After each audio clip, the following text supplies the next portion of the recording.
Vinita madam हमारे school में गणित टीचर बनकर आईं। एक दिन छुट्टी के बाद मैंने विनीता मैडम और राजेश सर को स्टाफ रूम में जाते हुए देखा। अगली सुबह मैडम रो रही थी। यह सिलसिला हर रोज चलने लगा। एक दिन राज जानने के लिए मैं स्टाफ रूम में छुप गया। वहाँ जो नज़ारा देखा, मेरे सिर पर आसमान टूट पड़ा। हिम्मत करके मैंने यह बात स्टूडेंट्स को बताई तो सब स्टाफ रूम में पहुँच गए। विनीता मैडम रोने लगी क्योंकि उनके साथ मेरा नाम अमित है। मैं कक्षा 11 में साइंस का स्टूडेंट हूँ। हमारे स्कूल में एक नई मैडम आई।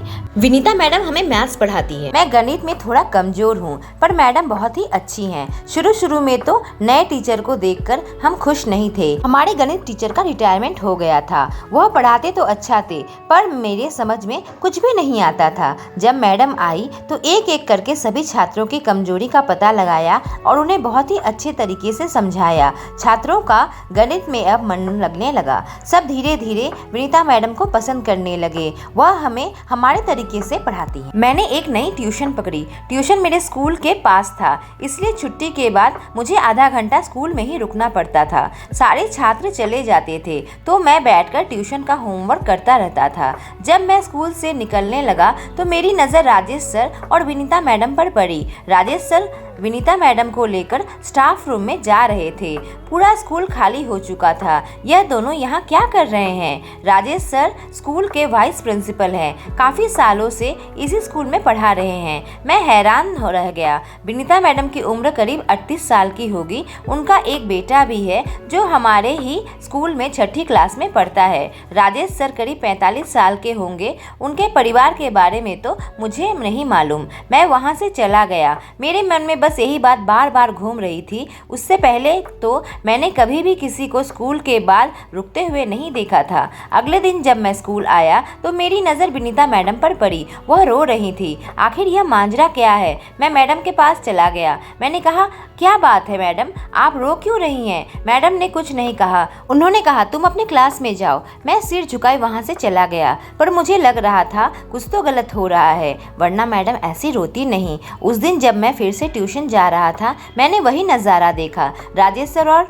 मैडम स्टाफ रूम में जा रहे थे। मुझे लगा विनीता मैडम कुछ परेशान लग रही हैं। मैं वहाँ से चला गया। मैंने सोचा राजेश सर के घर जाकर मैं उनके बारे में पता लगाऊंगा। सुबह जब मैं स्कूल आया, मैंने विनीता मैडम की आंखें फिर से नम देखी। मैंने सोचा आज मैं राजेश सर का पीछा करूंगा। आज मेरा ट्यूशन नहीं है। जब छुट्टी के बाद फिर से राजेश सर विनीता मैडम को लेकर स्टाफ रूम में गए तो मैं वहीं रुक गया। मैं एक पेड़ के पीछे छुपा रहा और देखा करीब आधे घंटे बाद दोनों कमरे से निकले। मैडम वहां से जल्दी में निकल गई।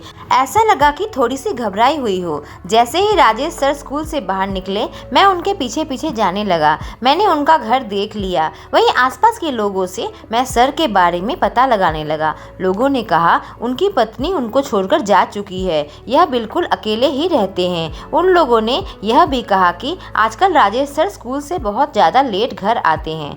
विनीता मैडम का चेहरा आजकल बहुत ही मुरझाया हुआ सा रहता है। मैंने फैसला कर लिया कि मैं पता लगा कर रहूँगा कि आखिर राज क्या है। राज जानने के लिए मैं स्टाफ रूम के पीछे वाली खिड़की के पास छुप गया।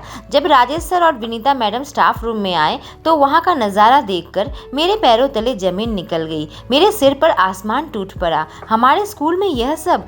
उस वक्त मैं वहाँ से चुपचाप निकल गया, लेकिन मैंने फैसला कर लिया था कि मैं कुछ ना कुछ करके ही रहूँगा। अगले दिन मैंने अपने दोस्तों को यह बात बताई। दोस्तों को तो मानो मेरी बातों पर यकीन ही नहीं आ रहा था। जब मैं उन्हें कहा कि मैंने अपनी आंखों से देखा है तो सबने फैसला किया कि आज सब एक साथ मिलकर स्टाफ रूम चलेंगे। छुट्टी के बाद मेरे दोस्त रुक गए। जैसे ही दोनों स्टाफ रूम के अंदर गए, हमने भी अंदर जाने का फैसला किया। हमने स्टाफ रूम का दरवाजा धक्का मारकर खोल दिया और वहाँ का जो नज़ारा देखा, सबकी आंखें फटी की फटी रह गई। कुछ लड़के तो राजेश सर को मारने के लिए आगे बढ़े। तभी विनीता मैडम ने कहा, अरे राजेश सर को कुछ मत करना, तुम लोग जो सोच रहे हो ऐसा कुछ भी नहीं है। मैंने कहा, मैडम मैंने आपको कई बार रोते हुए देखा है। अगर आपको राजेश सर परेशान कर रहे हैं तो आपने मुझसे क्यों नहीं कहा? हम आपकी मदद करने के लिए तैयार हैं। मैडम ने कहा, राजेश सर ने मेरे साथ कुछ भी गलत नहीं किया है। हमने कहा, मैडम आपको डरने की कोई ज़रूरत नहीं है, हमने सब देख लिया है।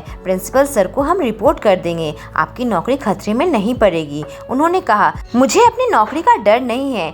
राजेश सर चंद महीनों के मेहमान हैं। दरअसल सर मेरे बच्चे के पिता है, हम दोनों का तलाक हो गया है। लेकिन जब मैं स्कूल में आई तो सर ने मुझे स्टाफ रूम में बुलाकर कुछ बात करना चाहा। जब मैं उनके पास आई तो उन्होंने कहा कि वो कैंसर के 4th स्टेज में हैं और कुछ ही महीने ही बचे हैं उनके पास। यह बात सुनते ही सारे छात्रों की आंखें फटी की फटी रह गई। यकीन ही नहीं आ रहा था कि राजेश सर कुछ महीनों के बाद हमारे बीच में नहीं रहेंगे। एक लड़के ने कहा, मैडम इसका कोई इलाज नहीं है क्या? मैडम बोली, नहीं, अब कैंसर पूरे शरीर में फैल चुका है, अब कुछ नहीं हो सकता। मैं इसी वजह से इतने दिनों से रो रही थी। भले ही हम दोनों अलग अलग हो गए हैं, फिर भी वह मेरे बच्चे के पिता है और मेरे बच्चे के सर से पिता का साया उठ जाएगा।